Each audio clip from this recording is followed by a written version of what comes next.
Ние всички на планетата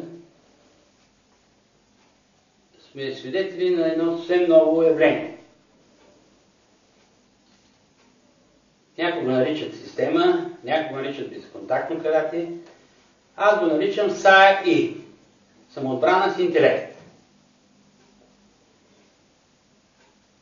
За година и половина успях да се усъвършенствам неща, които сега ще ви покажа.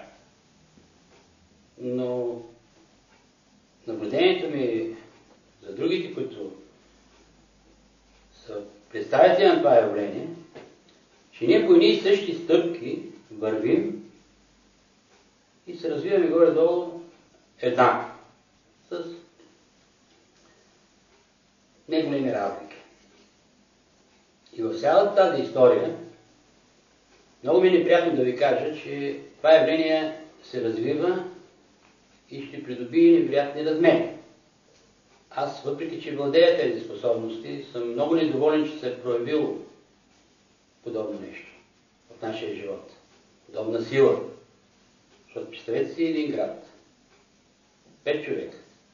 Добре подготвени, обучени, могат да вземат всички ценности на този град, всичко ценно, без хората да имат възможност да се съпротивляват. Няма танкове, няма самолети, нищо не може да помогне за това.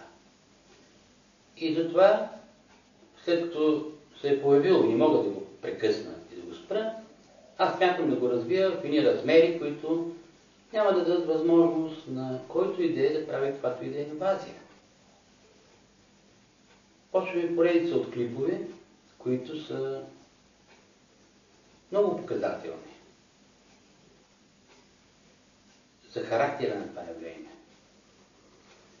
До такава степен го усъвършенствах до сега, че това може да действа само положително. Така. Ето тези две госпожи. Станете и седнете. Те се движат нормално. Седнете. Сега, аз правя така, че те да не могат да се движат. И ги парализирам. Смятате ли, че може да станете? Що ме опитате? Не могат. Може ли? Какво изпитвате в момента? Даже нямам желание да стана.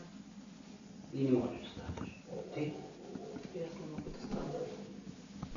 А иначе не усещат нищо. Виждате ли колко е невидимо? Колко е ужасно? Аз го правя като един клип, но същността му е много голяма. Аз съм единственият в Европа, който се занимава с това. За сега. Единствен съм, може би, в света, който може да обучи хора за това.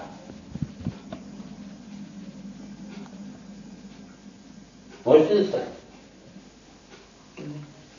Така. А сега можете ли да стане? Да. Така. Ето, аз ви карам да седнат и да не могат да станат. Можете ли пак да стане? Да. Така. Това е първият клип. Добре, освобождавам ги, те ще станат. Станете. Но това може да се направи на множество хора. Изключително много. На цял град, на цяла държава. Само след 6 месеца това ще е възможно. Аз сега го мога, но не съм предизвикан, не съм активиран и не искам да се активирам. Имате я предвид, че това предстои.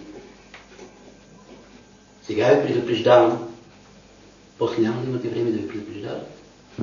Тъй, че бъдете така добри. Забравете кой какво казал, какво рекал, кой къде е бил.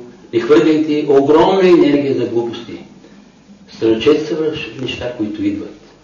И може би 2012 година ще е точно подобна инвазия. И не е случайно проявата на това явление. Никак не е случайно.